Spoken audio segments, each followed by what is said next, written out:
فرماتے ہیں قال رسول اللہ صلی اللہ علیہ وسلم کل سلامہ من الناس علیہ صدقۃ کل یوم تطلع فیہ الشمس، انسانوں کے ہر جوڑ پر ایک صدقہ واجب ہے، ہر روز جو طلوع ہوتا ہے تو ہر جوڑ کا صدقہ۔ یہ انگلی کا جوڑ اگر لاک ہو جاتا، آج صبح آپ اٹھتے ہو یہ لاک ہے تو کیا ہوتا، گھٹنا لاک ہو جاتا، کونی لاک ہو جاتی۔ صبح کو انسان اٹھے کہ میں بھلا چنگا ہوں، کل یوم تطلع فیہ الشمس، ہر دن جس میں کہ سورج جو ہے طلوع ہوتا ہے اس میں ہر جوڑ پر ایک صدقہ واجب۔ اس کو شیخ سعدی نے بہت عمدگی سے کہا ہے، ہر سانس جب انسان کے اندر جاتا ہے موجب تقویت ہوتا ہے، آکسیجن گئی قوت ملی، اسی کو برن کریں گے انرجی ملے گی۔ سانس باہر نکلتا ہے یہ صفائی کا ذریعہ بنتا ہے، کاربن ڈائی آکسائڈ اور بہت سی چیزیں نکل گئی۔ بس بر ہر نفس 2 شکر واجب، بس ہر سانس پر 2 مرتبہ شکر کرنا چاہیے۔ ہر سانس اندر گیا موجب تقویت، باہر بنا موجب تنقی، لہذا پس بر ہر نفس 2 شکر واجب۔ تقریباً اسی طرح کا یہ معاملہ ہے، لیکن اب یہ کیسے صدقے ہوں گے؟ اس صدقے ہی کے جیسے کہ پہلے آ چکا ہے اسی کی یہ تعریف میں ہے۔ تعدل بین اثنین صدقۃ، 2 آدمیوں کے درمیان عدل کراؤ، فیصلہ کرا دو عدل کے ساتھ، یہ بھی صدقہ ہے۔ تعین الرجل فی دابتہ فتحملہ علیہا اور ترفع لہ علیہا متاعہ صدقۃ، اور تم مدد کرو کسی انسان کی اس کی سواری کے معاملے میں کہ اسے اس پر چڑھنے میں مدد دو، یا یہ کہ اس کی کوئی چیز اس کا سامان نیچے سے اٹھا کے پکڑا دو، اونٹ پر سوار ہو گیا ہے اب سیتے سے سامان پکڑا رہے ہیں، یہ بھی صدقہ ہے۔ والکلمۃ الطیبۃ صدقۃ، ہر پاک بات جو اپنی زبان سے نکالو گے وہ صدقہ ہے۔ فلیقل خیرا او لیصمت، بات صحیح کرے اچھی کہے یا خاموش رہے، تو ہر اچھی بات جو زبان سے نکلتی صدقہ ہے۔ وبکل خطوۃ تمشیھا الی الصلاۃ صدقۃ، اور ہر قدم جو وہ نماز کے لیے جاتا ہے تو اٹھاتا ہے یہ صدقہ ہے۔ کسی شخص کو تکلیف میں دیکھ کر اگر آپ کا دل پسیجتا نہیں، آپ کے دل میں رقیق کسے کہتے ہیں؟ پتلا، رقیق مادہ پتلا، رقت قلب، دل میں نرمی پیدا ہو جائے۔ دل میں نرمی اگر پیدا نہیں ہوتی ہے تو پھر جان لیجئے، میں ایک بہت سخت بات کہنے لگا، ایک شخص عالم ہو سکتا ہے، مفتی ہو سکتا ہے، فقیہ ہو سکتا ہے، مفسر ہو سکتا ہے، محدث ہو سکتا ہے، عابد ہو سکتا ہے، زاہد ہو سکتا ہے، نیک نہیں ہو سکتا اگر انسانی ہمدردی کا مادہ اس کے دل میں نہیں۔ بات سمجھ لیا آپ نے پوری؟ یہ ہے ترتیب کے اندر مضمر۔ نماز اور زکوٰۃ کا ذکر بعد میں، وَآتَى الْمَالَ عَلَىٰ حُبِّهِ ذَوِي الْقُرْبَىٰ وَالْيَتَامَىٰ وَالْمَسَاكِينَ وَابْنَ السَّبِيلِ وَالسَّائِلِينَ وَفِي الرِّقَابِ، یہ پہلے آ رہا ہے۔ اور آپ میں سے بہت سے حضرات کو یاد ہوگی 4 پارے کی پہلی آیت، جو اس معاملے میں یوں سمجھیے قول فیصل، لن تنالوا البر حتى تنفقوا مما تحبون، تم ہرگز نیکی کے مقام کو نہیں پہنچ سکتے جب تک خرچ نہ کرو اس میں سے جو تمہیں محبوب ہے۔ اگر آپ کا مال ایسا ہے جو دل سے اتر گیا ہے، کپڑے بوسیدہ ہو گئے ہیں دے دیے غریب کو، جوتے ٹوٹ گئے دے دیے کسی کو، یہ نہیں، یہ نیکی نہیں ہے۔ نیکی کیا ہے؟ مما تحبون، جو تمہیں پسند ہو وہ مال۔ لن تنالوا البر، یہ نوٹ کر دیجیے جنہیں عربی سے کوئی تھوڑا سا بھی کوئی مس ہے کہ لام اور نون کے ساتھ جو نفی آتی ہے فعل مضارع کے اندر، اس سے زیادہ تاکیدی نفی نہیں۔ لن تنالوا البر، ہرگز نہیں پہنچ سکتے نیکی کے مقام کو، حتی تنفقوا مما تحبون، جب تک کہ تم خرچ نہ کرو اس میں سے جو تمہیں پسند ہو۔ اپنے محبوب مال کو جب تک خرچ نہیں کرو گے اللہ کی رضا مندی کے لیے، اللہ کی رضا جوئی کے لیے، اس وقت تک نیکی کا مقام حاصل نہیں کر سکتے۔ حدیث میں نے آپ کو سنا دی، من یحرم الرفق، رفق کہتے ہیں دل کی نرمی، اسی سے لفظ رفیق بنا ہے۔ رفیق وہ ہیں جو آپس میں ہمدرد ہیں، غم گسار ہیں، ایک دوسرے کا درد بانٹنے والے ہیں، ایک دوسرے کے دکھ کو اپنے دل میں محسوس کرنے والے ہیں۔ میں نے ہمدردی کی وضاحت پچھلی نشست میں کی تھی۔ ہمدردی، ہم جماعت، ایک جماعت میں پڑھنے والے، ہم عصر، ایک زمانے کے لوگ۔ ہمدرد وہ جن کا درد جو ہے وہ کامن ہے، مشترک ہے، ایک کے درد کو دوسرا محسوس کر رہا ہے۔ خنجر چلے کسی پہ تڑپتے ہیں ہم امیر، سارے جہاں کا درد ہمارے جگر میں ہے۔ یہ ہے در حقیقت نیکی کی اصل روح۔ میں پھر دہرا رہا ہوں، جس میں یہ نہیں ہے، جو بخیل ہے، جو کٹھور دل ہے، جو سخت دل ہے، وہ عابد ہو سکتا ہے، زاہد ہو سکتا ہے، مفسر ہو سکتا ہے، محدث ہو سکتا ہے، فقیہ ہو سکتا ہے، مفتی ہو سکتا ہے، لیکن نیک نہیں ہو سکتا۔ یہ قرآن کا فتویٰ ہے، لن تنالوا البر حتى تنفقوا مما تحبون۔ پھر اس میں ایک بات اور نوٹ کیجئے، اس میں ترتیب بھی لازمی ہے. سب سے پہلا حقدار جو ہے آپ کے نیک سلوک کا وہ آپ کے قرابت دار ہے. الاول فالاول الاقرب فالاقرب. ہمیشہ قرآن مجید میں سب سے پہلے ذی القربى وآت ذی القربى حقہ والمسکین وابن السبیل ولا تبذر تبذیرا. یہ بھی ہمارے منتخب نصاب کی آیت ہے سورہ بنی اسرائیل کی. اور تم حق ادا کرو جو ذی القربى ہیں، قرابت دار ہیں، رشتہ دار. یہ خاص طور پر بات کیوں کہی جاتی ہے؟ عام طور پر قرابت داروں میں، قریبی رشتہ داروں میں شکر رنجیاں ہوتی ہیں. اب فلاں جو ہے، فرض کیجئے کہ کوئی چھوٹا بھائی فوت ہو گیا یا بڑا بھائی فوت ہو گیا، اب دوسرا بھائی جو ہے اچھا ہے، جو فوت شدہ بھائی ہے اس کے حالات اب خراب ہیں، بیوہ ہے، بچے ہیں، کوئی ذریعہ معاش نہیں ہے، اور یہ شخص جو ہے وہ صاحب ثروت ہے، صاحب دولت ہے. یہ اوروں کو تو خیرات دے گا، اپنے یتیم بھانجا اور بتیروں کو نہیں دے گا. کیوں؟ انہوں نے یہ کیا تھا، انہوں نے یہ کیا تھا، انہوں نے فلاں وقت یہ کہہ دیا تھا، وہ بھابھی نے فلاں وقت جو ہے میرے ساتھ یہ معاملہ کیا تھا. اس حوالے سے شکر رنجیوں کی وجہ سے ان کو چھوڑ کر دور دراز جا کر ریوڑیاں بانٹی جائیں گی، لیکن جو اصل حقدار ہے ان کو چھوڑ دیا جائے. اس کا تجزیہ کیجئے. اس کا مطلب ہے یہ اللہ کے لیے نہیں دیا جا رہا. اگر اللہ کا جذبہ ہو اللہ کو راضی کرنا تو پھر تو دیکھو کہ اللہ نے سب سے پہلا حقدار کس کو بنایا. پھر تو دیکھنا ہوگا ترتیب اللہ کی. اللہ کی ترتیب میں تو آت المال علی حبہ ذوی القربى، ذوی القربى سب سے پہلے ہے. اس کے بعد یتامى ہے، مساکین ہے، وابن السبیل ہے، والسائلین ہے، وفی الرقاب ہے. لیکن اولین جو ہے ذوی القربى ہے. حدیث آتی ہے کہ حضور نے فرمایا من احب للہ وابغض للہ واعطى للہ ومنع للہ فقد استقبل الایمان. جس نے اگر کسی سے محبت کی تو اللہ کے لیے محبت کی، کہ اللہ کو پسند ہے کہ اس سے محبت کی جائے، اور کسی سے بغض اور عداوت رکھی تو وہ بھی اس لیے کہ اللہ کو پسند ہے کہ اس سے بغض رکھا جائے. اور اگر کسی کو کچھ دیا تو اس لیے کہ اللہ کو اس کا دینا پسند ہے، اور کسی سے کچھ روکا تو اس لیے روکا کہ اللہ کو اس کا روکنا پسند ہے. یعنی انسان کے تمام اعمال کا اصل موٹیو جو ہے وہ ذات باری تعالی اور اس کے احکام اور اس کی پسند اس کی ناپسند بن جائے. اگر یہ ہو جائے من احب للہ وابغض للہ واعطى للہ ومنع للہ فقد استکمل الایمان، تو ایسے شخص نے تو اپنے ایمان کی تکمیل کر لی. یہ کمال ایمان کا مقام ہے.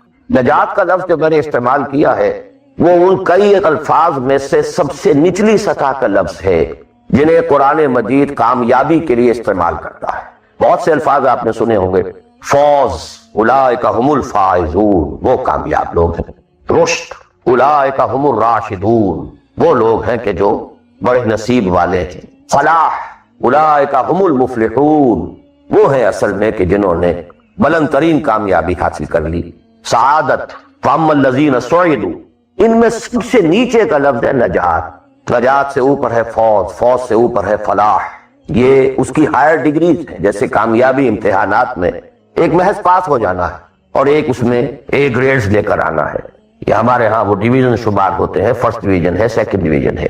تو یہ کئی اصطلاحات ہیں. فوز، فلاح، رشد، سعادت، سب سے کم لفظ، سب سے نیچے، سب سے کم نجات. ومالی ادعوکم الی النجات وتدعوننی الی النار. تو کم سے کم جو کامیابی کی شرائط اسلام میں ہیں آج ہمیں ان پر گفتگو کرنا. اللہ تعالی ہمیں اس سے اوپر بڑھنے کی توفیق دے. رشد اور فوز اور فلاح کی منزلوں سے ہم کنار فرمائے. لیکن ظاہر بات ہے کہ یہ تمام منزلیں بعد میں ہیں، پہلے کامیابی تو ہو. جہاں تک اس نجات کی راہ کا تعلق ہے اس کے موضوع پر، کیونکہ قرآن مجید کی جامع ترین صورت جو اس لیول پر گفتگو کرتی ہے اور جامع ترین ہے وہ سورۃ العصر ہے. والعصر ان الانسان لفی خسر الا الذین آمنوا وعملوا الصالحات وتواصوا بالحق وتواصوا بالصبر. ثابت ہوا یہ بیس لائن ہے، اس سے نیچے تو نجات ہی نہیں ہے، وہ تو خسران ہے، ناکامی ہے. یہ بیس لائن. اسی لیے میرا جو کتاب چاہے نجات کی راہ سورۃ العصر کی روشنی، The Road to Salvation in the Light of سورۃ العصر، اردو میں بھی ہے، انگریزی میں بھی ہے. تو جیسا کہ میں نے بتایا تھا اپنی ترجمہ قرآن کے نشستوں میں کہ میں نے اسی سورۃ العصر پر بیس کر کے ایک منتخب نصاب قرآن مجید کے مطالعے کا سلیکٹڈ کورس آف اسٹڈی یہ مرتب کیا، جس میں آم کی گٹھلی جس طریقے سے وہ شے ہے جس سے پورا آم کا درخت وجود میں آ جاتا ہے، ایسے ہی سورۃ العصر ہے جس سے پورا قرآن جو ہے کھلتا چلا جاتا ہے. کتاب احکمت آیاتہ ثم فصلت من لدن حکیم خبیر. کل قرآن سورۃ العصر میں ہے. اس پر میرے آڈیوز ہیں، ویڈیوز ہیں، پورا منتخب نصاب بھی سمجھیے سورۃ العصر کی تفسیر. بہرحال اس موضوع پر میں نے گزشتہ 35 سالوں میں لا تعداد مرتبہ گفتگو کی، لیکن آج میں ذرا ایک مختلف زاویے سے، مختلف اسلوب میں، باتیں وہی، حق تو ایک ہے، جہنم ایک ہی ہوگی، اس کے اندر داخلے کے دروازے لہا سبعۃ ابواب، جنت ہے اس سے داخلے کے دروازے مختلف ہیں، حق ایک ہے، لیکن اپروچ اس تک جانے کے لیے راستے ہیں بہت سے۔ تو میں آج ذرا ایک مختلف اسلوب سے وہی باتیں آپ کے سامنے دہراؤں گا۔ مختلف اسلوب کا فائدہ ہوتا ہے، جس بات کو انسان ایک خاص انداز سے سنتے رہنے کا عادی ہو جائے پھر اس پر توجہ نہیں کرتا۔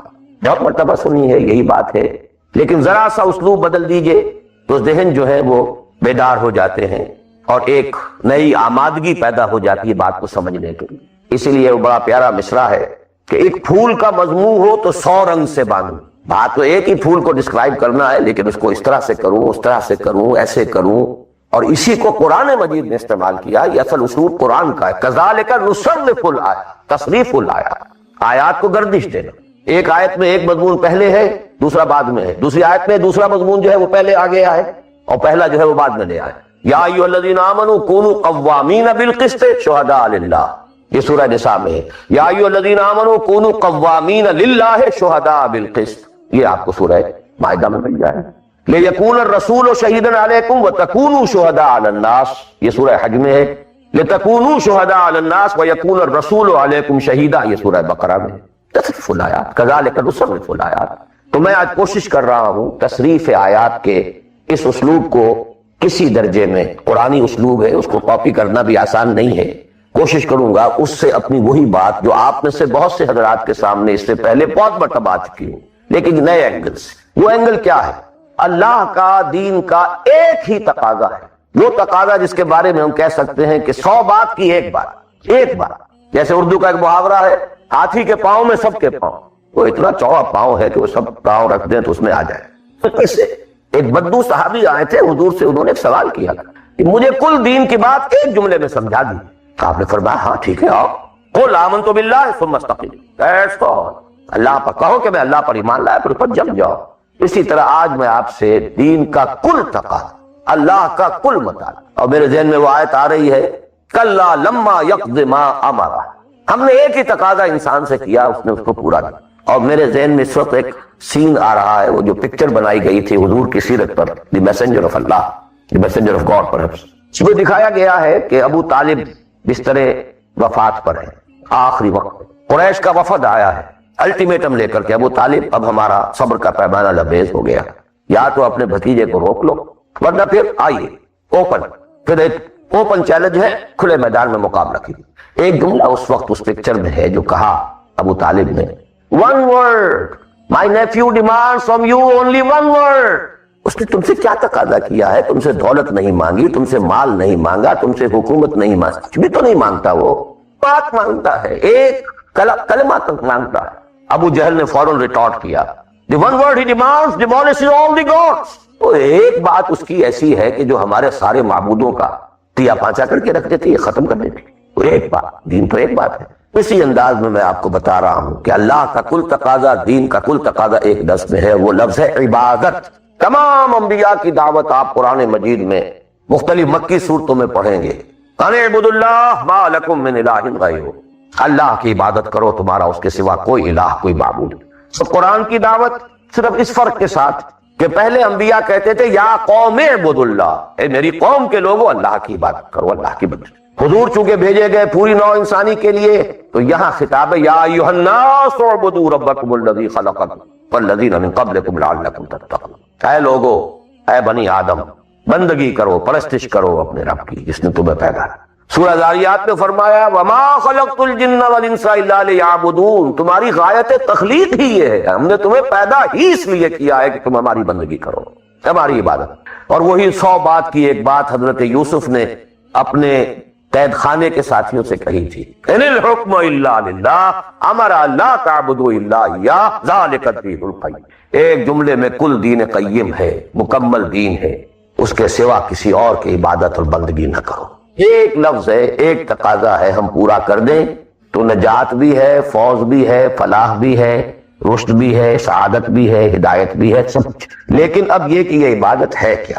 عبادت کے 5 اجزاء، بلکہ اجزاء کا لفظ میں نے غلط شمار کیا، استعمال کیا، دو تو ہے لازمی اجزاء، لازمی، اور تین اس کے ضمنی پہلو ہیں، تو 2 + 3 = 5۔ یہ 5 باتیں اگر یاد نہیں رہتی ہیں تو عبادت کا